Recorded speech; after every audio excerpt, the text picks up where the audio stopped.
Yes, class 7th.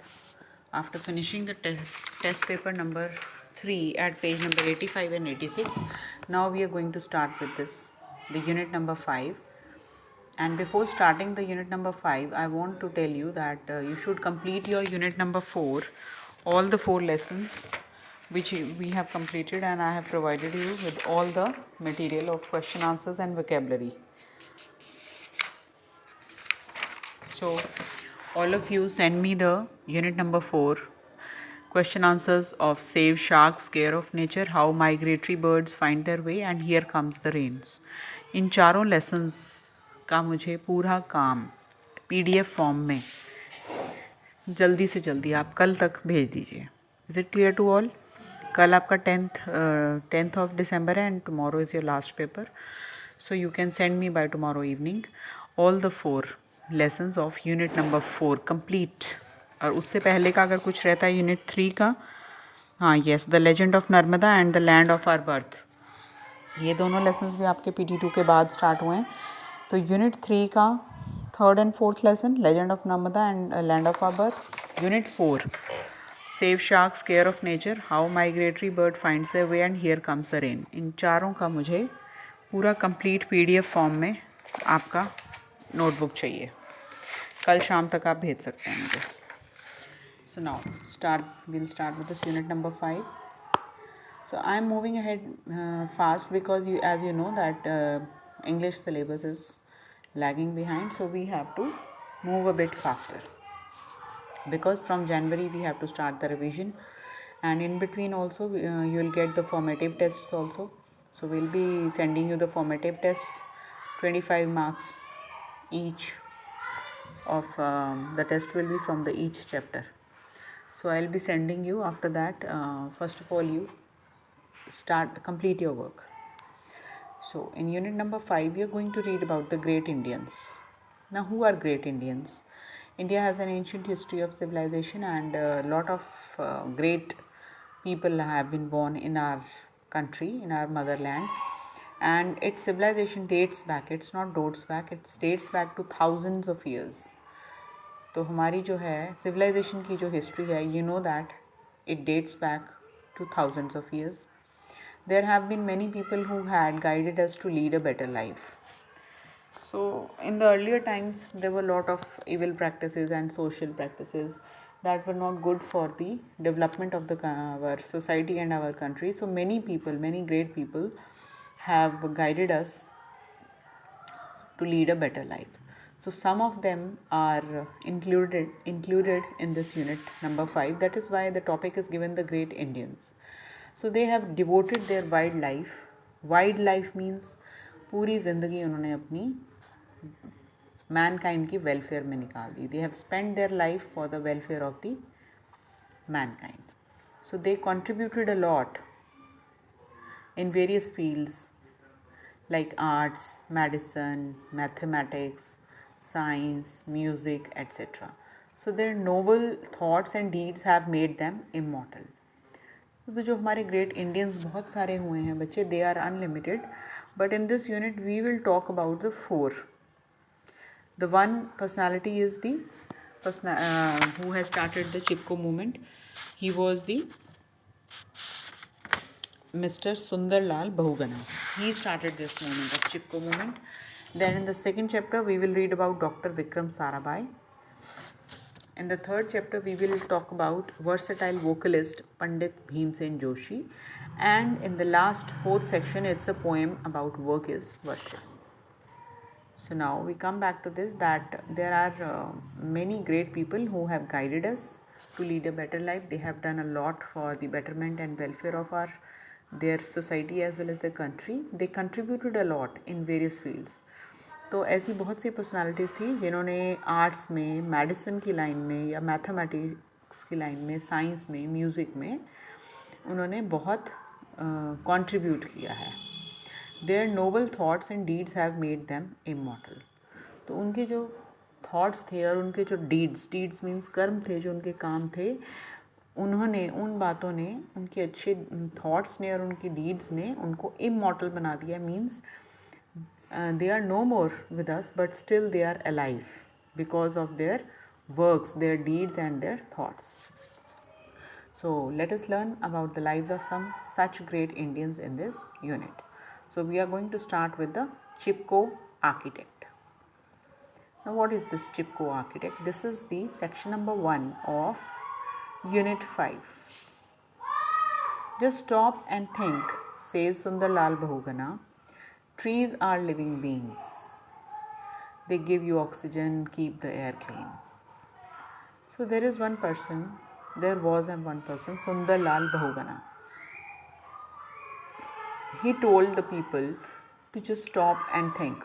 थोड़ा सोच के थोड़ा रुको और सोचो कि जो trees हैं वो भी living beings हैं. They also breathe, they also live. How? Because they give you oxygen and they keep the air clean also. They regulate the climate and help to hold rainwater in the ground. Do you know that forests and forests, they help in controlling the water, they regulate the floods also. That is why it is said, because they hold the water in the roots, in the soil. So in the sense they regulate the climate also, they control and manage the climate also. बहुत ज़्यादा गर्मी या बहुत ज़्यादा ठंड उसकी वजह से भी ये जो है ट्रीज़ जो हैं हमें हेल्प करते हैं वेदर को कंट्रोल करने में, क्लाइमेट को कंट्रोल करने में. Then second thing, they help to hold rain water in the ground. तो जब फ्लड्स वगैरह आते हैं तो उसमें ये ट्रीज़ ही हमारी हेल्प करते हैं सबसे ज़्यादा. क्यों? क्योंकि अगर बिल्कुल भी ट्रीज़ नहीं होंगे, प्लेन ग्राउंड होगा, तो जो फ्लड्स हैं उनकी फ्रीक्वेंसी ज़्यादा होगी, वो बहुत ज़्यादा आएंगे. बट अगर ट्रीज़ बहुत ज़्यादा होंगे तो वो रास्ते में जो पानी है वो ग्राउंड में सोक कर लेते हैं, होल्ड कर लेते हैं. तो इस चीज़ में जो हमारे ट्रीज़ हैं, they help us in holding the rain water in the ground.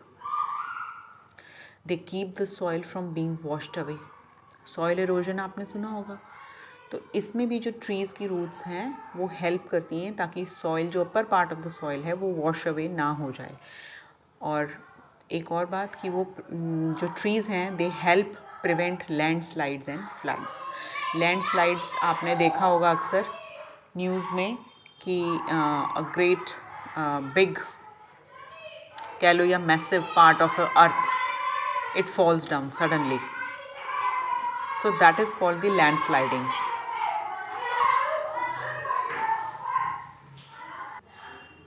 That is called the landsliding. So in that also trees help us a lot. They help in managing the preventing the floods also. They give shelter to birds, animals. They give you five.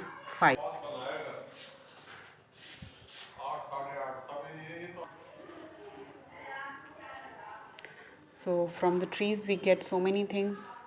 I don't need to tell you that we get 5 F's from them: food, fodder, fertilizer, fuel and fiber. Indeed, trees can survive without man, but man cannot live without trees. तो हमें trees से बच्चे बहुत कुछ मिलता है.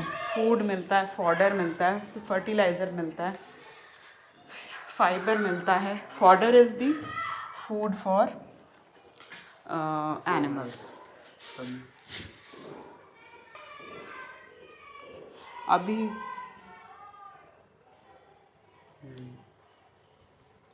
so from trees we get so many things and they are unlimited things. As you all know, I don't need to tell you again and again. We get 5 F's from them: food, fodder, fertilizer, fuel and fiber. So indeed trees can survive without man, but man cannot live without trees.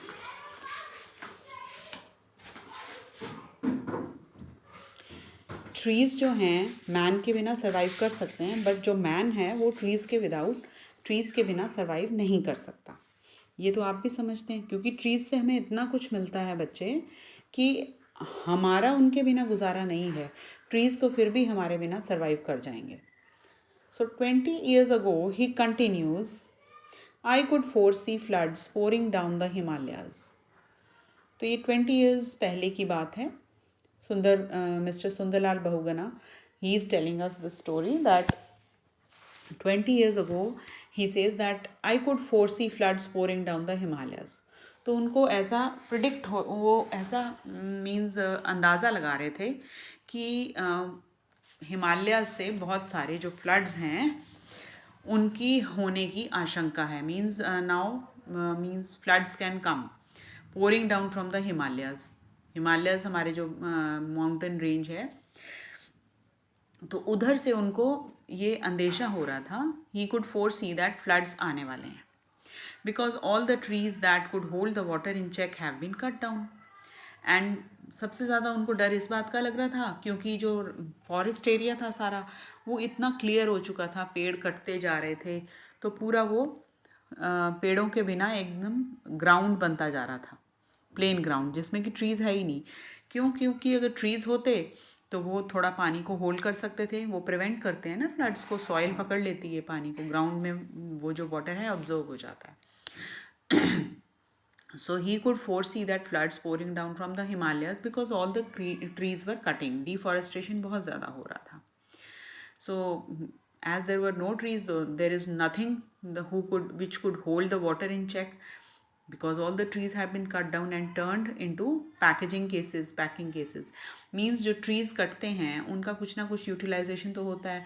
Either they are used in the furniture making, fuel के लिए use हो जाते हैं, या packing cases means उनके wooden boxes बन जाते हैं. So people laughed at me and wondered why I was out to make trouble.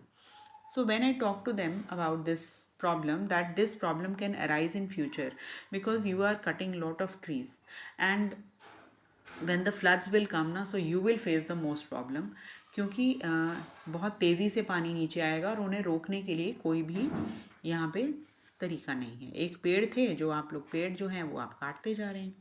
So when he talk to people about this problem, so he was laughed at, everybody laughed at him and they wondered, means वो हैरान हो रहे थे कि ये क्यों इतनी सी बात की जो है प्रॉब्लम अपने लिए ट्रबल क्यों क्रिएट कर रहा है. So but the floods did कम, और जैसा उन्होंने प्रिडिक्ट किया था फ्लड्स वैसे ही आ गए. और क्या हुआ, फ्लड्स आए और अपने साथ साथ क्या लेके आ रहे थे, bringing them with great sorrow, death and ruin. और अपने साथ साथ वो खूब सारा पानी लाते थे तेज़ी से. उससे क्या होता था, विलेजेस उजड़ जा रहे थे, तो उससे दुख, तकलीफ़ और रुइन मीन्स सब कुछ डिस्ट्रक्शन हो रहा था, डिस्ट्रक्ट हो रहा था, सब ख़त्म हो रहा था. क्योंकि जब फ्लड्स में पानी आता है तो आप उसकी जो फ्लो है, you can not stop that, it is so fast that कि उसमें विलेजेस उजड़ जाते हैं. तो जैसा उन्होंने प्रिडिक्ट किया था, फ्लड्स आ रहे थे और अपने साथ साथ वो बहुत सारी सॉरो, बहुत सारी डेथ्स और बहुत सारी डिस्ट्रक्शन लेकर आ रहे थे. Now Sundarlal started the Chipko movement in 1972. तो उन्होंने बहुत सोचा इस बारे में. उनको लगा कि अब मुझे कुछ करना ही पड़ेगा because people are not taking it seriously. So he started the Chipko movement in 1972. Now you will wonder that what is this Chipko movement? With a simple plan of action. उनके मन में एक प्लान आया to save the forest of Himalayas. तो उनको ये लगा कि अब हमें हिमालयाज के जो ट्रीज़ हैं हमें उनको सेव करना चाहिए. To prevent a forest of trees from being cut, villagers, mostly women formed themselves into small groups of 3 to 4. तो उन्होंने क्या किया, उन्होंने एक आइडिया आया उनको कि फॉरेस्ट को बचाने के लिए, फॉरेस्ट ट्रीज़ को बचाने के लिए उन्होंने विलेजर्स से बात की और उनको ग्रुप्स में बना दिया. 2 3 3 या 4 4 के ग्रुप्स में बना दिया. उनमें स्पेशली ज़्यादा कौन थी, विमेन थी. And when the workers arrived and advance towards the trees with their axes, तो क्या होता था, उनके ग्रुप बन गए वुमेन के, 2 2 3 3 4 4 के ग्रुप्स बना दिए. सो मिस्टर सुंदरलाल बहुगुणा ने. And when the workers used to come, workers वहाँ आते थे जैसे ही काटने पेड़ों को, तो वो क्या करते थे, with their axes the villages hug the trees. तो विलेजेस क्या करते थे, ट्रीज़ को हग कर लेते थे, मीन्स एम्ब्रेस कर लेते थे, जैसे बाजू से, दोनों बाजू से उसको सराउंड कर लेते थे. जैसे आप छोटे बच्चे को हग करते हैं ना, हम अपनी एम्ब्रेस करते हैं दोनों बाजुएं फैला के दोनों तरफ. Hugging the trees, the villages hug the trees, clasping their arms around the tree trunk. तो उन्होंने अपनी दोनों बाजुएं दोनों तरफ पेड़ के जो ट्रंक है उसकी तरफ फैला के उसको बिल्कुल क्लैस्प कर लिया, मीन्स ट्री को हग कर लिया। चिपको मीन्स वो चिपक गए एक तरह से ट्रीज़ के साथ, जैसा कि सुंदरलाल बहुगुणा जी ने प्लान किया था। उन्होंने 3-4 विलेजेस के ग्रुप बना दिए और जैसे ही वहाँ वर्कर्स एक्स के साथ आते थे कट करने ट्रीज़ को, तो वो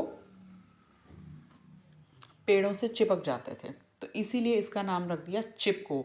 हिंदी में चिपको का मतलब होता है क्लिंग, चिपक जाना किसी चीज़ से या हग करना किसी को ज़ोर से, बाजू दोनों तरफ से बाजू डाल के हग करना।